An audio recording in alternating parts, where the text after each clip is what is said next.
Hola amigos de Maná, de la emisora Minuto de Dios de Barranquilla, de Facebook, Padre John Mario, del canal YouTube Padre John Mario Montoya y de Instagram Padre John Mario. Un cordial saludo para todos ustedes, que Dios les bendiga, que Dios sea la paz de nuestras vidas, la alegría de nuestro corazón, la felicidad de nuestra alma. Hoy quiero comenzar orándole al Señor, dándole gracias a Él por el tiempo presente que nos regala. Te doy gracias, Señor, por este momento maravilloso de la historia, por este momento hermoso que nos está tocando vivir, por este momento increíblemente grande y extraordinario que tú nos regalas en nuestra vida y que nos ayuda a salir adelante en medio de todas las dificultades. A ti gloria y alabanza por los siglos de los siglos. Amén. Mis amigos, hemos venido realizando una serie de programas sobre la crisis y lo he tomado, por supuesto,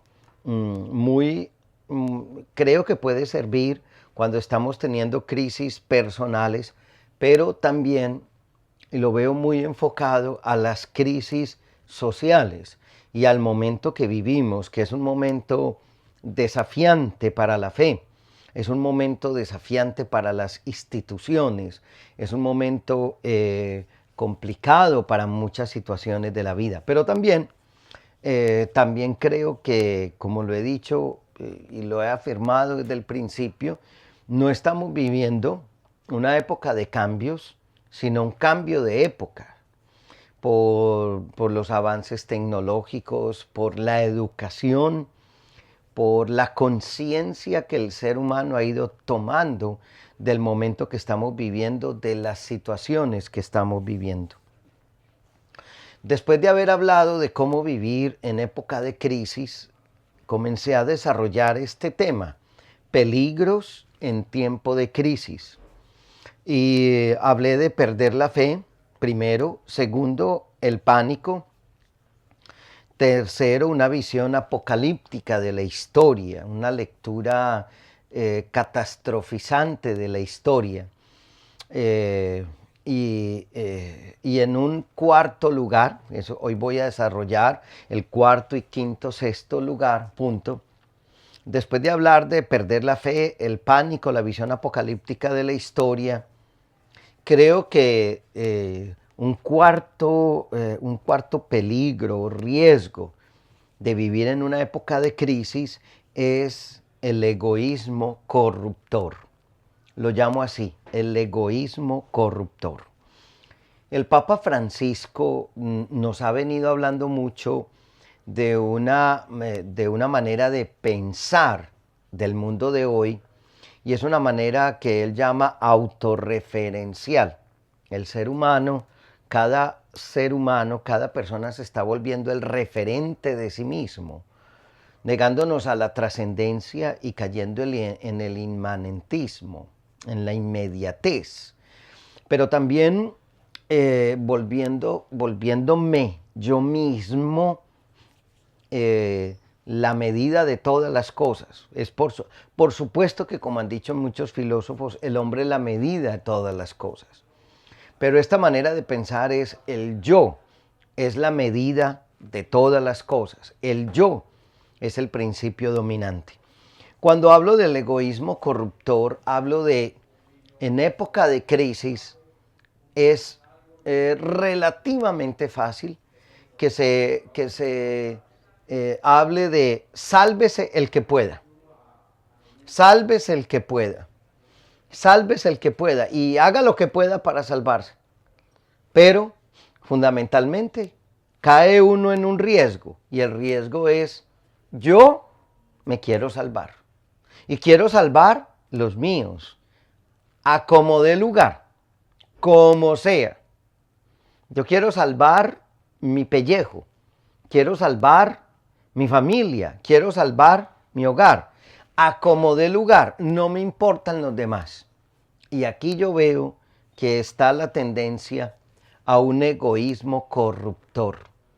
a preocuparme solamente por mí mismo, a quererme salvar solamente a mí mismo, a quererme salir adelante, quiero salir adelante solamente yo mismo, quiero volverme yo mismo la medida de todas las cosas. Y ahí es donde caemos en el afán de no importa, el fin justifica los medios. Entonces, si yo quiero salvarme a mí mismo, si es una época de crisis económica y pánico, en estos días veía un video de una persona que decía, está colapsando el dólar, está colapsando el euro, entonces compre Bitcoin y compre propiedades de alta inversión. Es un pánico. Entonces, en esta circunstancia es muy fácil decir, no me importa si exploto al otro, no me importa si al otro no me importa si al otro lo manipulo, lo importante es que yo pueda estar bien. Y no me importa. Y por eso los grandes escándalos de Odebrecht, los grandes escándalos corruptores, en Colombia, el robo más grande que se ha hecho en la historia de Colombia se llama Reficar, Refinería de Cartagena. Ha sido el robo más grande que se ha hecho en la historia de Colombia. No nos importa robarnos la plata de los pobres, no nos importa. ¿Por qué? Porque tengo que salvarme yo mismo. Y no me importa pasar por encima del otro. Y no me importa aplastar al otro. Y no me importa pasar por encima del otro. Lo importante es que yo esté bien. Y eso es lo que llamo egoísmo corruptor. Y por eso la gente está cansada hoy en día de las instituciones corruptas, corruptibles y corruptoras, que en muchas cosas son el Estado, la política, la religión, la iglesia y muchas otras instituciones, que solamente tenemos una medida, solamente nos interesa a veces el poder y la riqueza. Eso es lo que yo llamo el egoísmo corruptor. Ahora, hay un quinto punto que quisiera compartir con ustedes, y yo lo llamo así: mirar la historia con retrovisor. Mirar, analizar la historia con retrovisor. Ustedes y yo sabemos lo que es un retrovisor. Son los espejos que cuando uno conduce auto, mira lo que está ocurriendo atrás. Porque pues así ve uno si viene otro carro, si hay una persona atrás. Y el peligro en estos momentos es mirar la historia con retrovisor y comenzar a tener un poco de nostalgia por el pasado y comenzar a decir que todo pasado fue mejor y comenzar a decir que toda historia del pasado es más bonita. ¿Por qué? Porque al fin y al cabo el pasado da seguridades. Al fin y al cabo el pasado me da certeza porque ya fue. Y entonces el pasado me da seguridades. Y uno comienza a vivir de la nostalgia del pasado, masticar el pasado. Y el pasado tiene un cierto hálito de triunfo en muchos aspectos, pero también tiene un sabor de amargura. Porque lo que ya fue, fue. Y lo que se fue. Y lo que ya fue, no volverá. Y entonces tenemos la tendencia en la política, en el cristianismo, en la religión, a mirar la historia con retrovisor. Es que yo me he encontrado, por ejemplo, en muchas, hay cosas, tuve en estos días una conversación con un amigo y decíamos, hombre, hay ciertas cosas de la Iglesia Católica que nos preocupan. ¿Como cuáles? Ese deseo de regresar al pasado. Ese deseo de regresar a una liturgia donde la gente no la entiende, pero donde hay mucho humo, donde hay mucha precisión, pero creemos que el misterio se agota en los detalles, que el misterio se agota en el cumplimiento de una casuística. Pero también vamos viendo en la Iglesia Católica, por ejemplo, el surgimiento de muchos movimientos espirituales, apostólicos, muchos de ellos amparados bajo la figura de la Virgen María, donde lo más importante es el pasado y donde lo más importante de la Virgen María para esos grupos es la virginidad. Y resulta que lo más importante de María no fue solamente la virginidad, fue su disponibilidad al proyecto divino. Entonces, hermanos, hay una tendencia a regresar al pasado, Y en eso me parece a mí que el Papa Francisco es un hombre que no gobierna con retrovisor, sino que gobierna con el vidrio panorámico. El vidrio panorámico es el que usted y yo tenemos en el auto que está al frente y nos permite ver toda la posibilidad. Pero en muchas personas comienza a haber una nostalgia del pasado y comienzan a haber grupos que quieren vivir como se vivía antes del concilio y que habría que borrar el Concilio Vaticano II de la Iglesia Católica y que lo más bonito era cómo se vivía antes y cómo se relacionaba la gente antes. Pero hermanos, déjenme decirles que esa época ya no volverá. Ya no volverá. A veces yo me burlo mucho cuando escucho en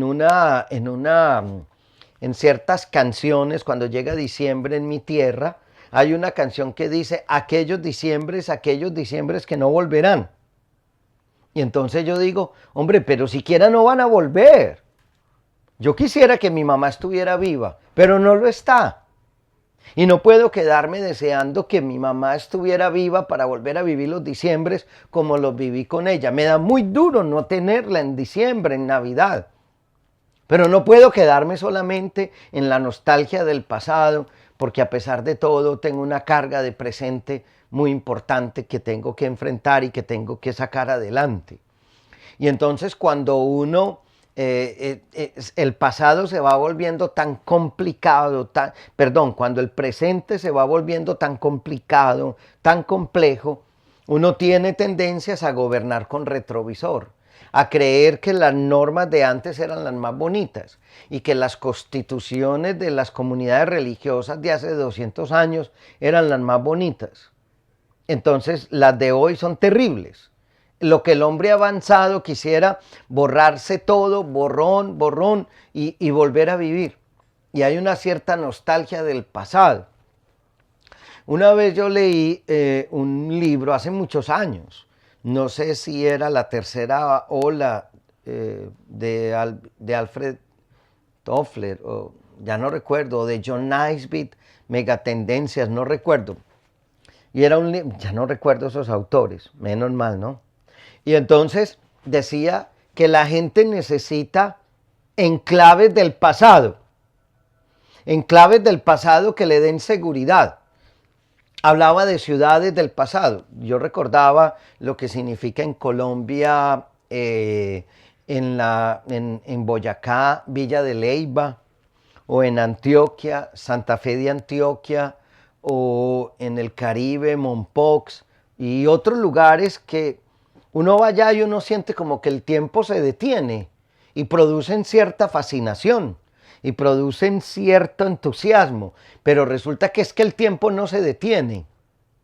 El tiempo no se detiene. Dios perdona, pero el tiempo no. Dios siempre te perdona, pero el tiempo no. El tiempo no. Y hay cosas, mis hermanos, hay cosas que que ya fueron. Una visión de la iglesia tan fastuosa, tan poderosa, con esa visión de cristiandad, con esa liturgia llena de humo y de, no estoy diciendo que el humo sea malo, pero donde creemos que la solemnidad tiene que ver con la exactitud y no con la experiencia. Yo no sé, yo realmente creo, mis hermanos, que uno de los peligros y de los riesgos en tiempo de crisis es mirar la historia con retrovisor y comenzar a tener nostalgia del pasado y pensar que sí, y pensar y llegar a decir que todo pasado fue mejor. Y el pasado tiene sus encantos. Cuando va llegando la edad madura y la vejez, se ven ciertas cosas del pasado con nostalgia y no se pueden, y creo que no se pueden dejar de ver así, porque ahí sí, cuando va llegando cierta edad y vienen los achaques y vienen las enfermedades, pues claro, se añora la juventud, los 18, 20, 25, 30 años que a uno no le dolía nada, nada. Y después solamente tiene la secuela juventud, secuela juventud. Y entonces uno comienza tal vez a regresar al pasado y quiere volver al pasado, pero eso es un engaño. El pasado ya no existe. Puede ser que uno valore las cosas del presente y las cosas del pasado y que hayan ciertas cosas del pasado que hay que conservar y que hay que mantener. Pero de ninguna manera el pasado fue mejor. De ninguna manera. El pasado no fue mejor. El pasado fue mejor para ese momento.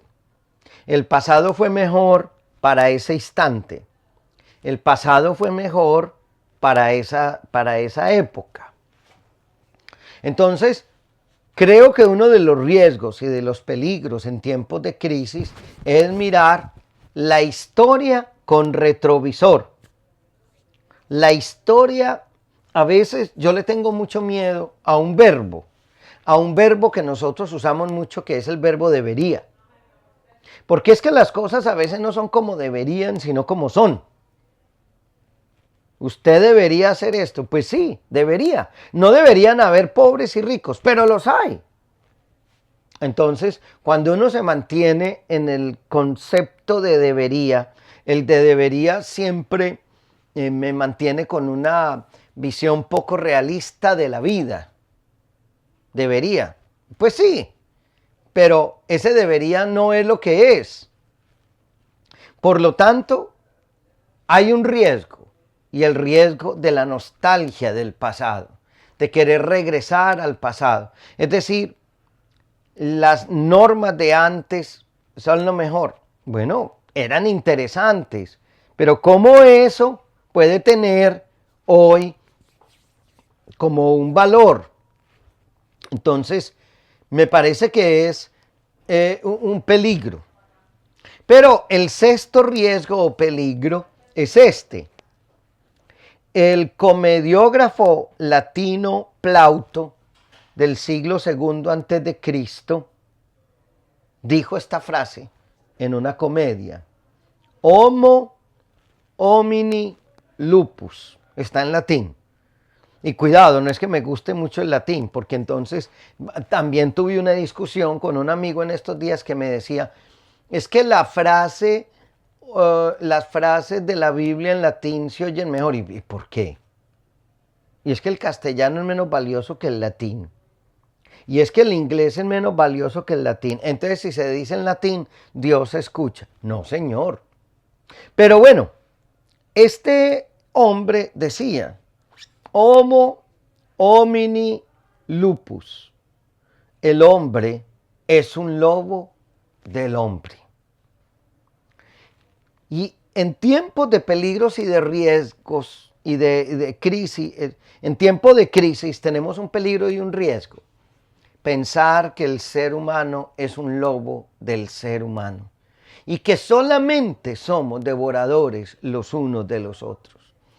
Y así como les hablaba a ustedes de una visión catastrofizante de la historia, pues también podríamos tener una visión catastrofizante del ser humano, del ser humano, del ser humano, y tenemos una manera de pensar terrible sobre el ser humano. Una manera terrible de pensar sobre el ser humano diciendo que el ser humano es lo peor. Y nos hemos llenado los seres humanos de desconfianza de los unos hacia los otros. Pero no solamente de desconfianza, sino de rabia y de resentimiento y de desconfianza. Es que por eso tal vez para muchas personas es mejor tener una mascota que tener una compañera o que tener un compañero. Claro, porque es que la mascota nunca te cuestiona. Las personas sí cuestionamos. Claro, porque la mascota nunca te dice no estoy de acuerdo. En cambio las personas sí.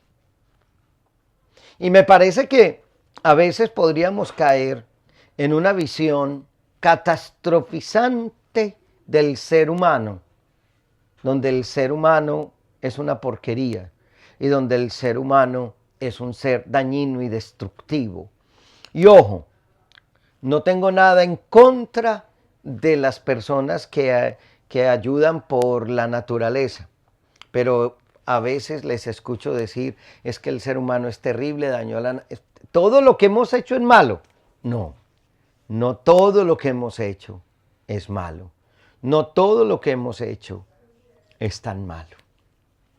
Bueno, quiero terminar esta reflexión dándole gracias a Dios porque nos da la capacidad de entender las cosas de la vida y de amarlas y juzgarlas con un sentido de bondad y con un sentido de ternura. A ti la gloria y la alabanza por siempre jamás. Que Dios les bendiga, que Dios les llene de paz. Alabado sea Jesucristo.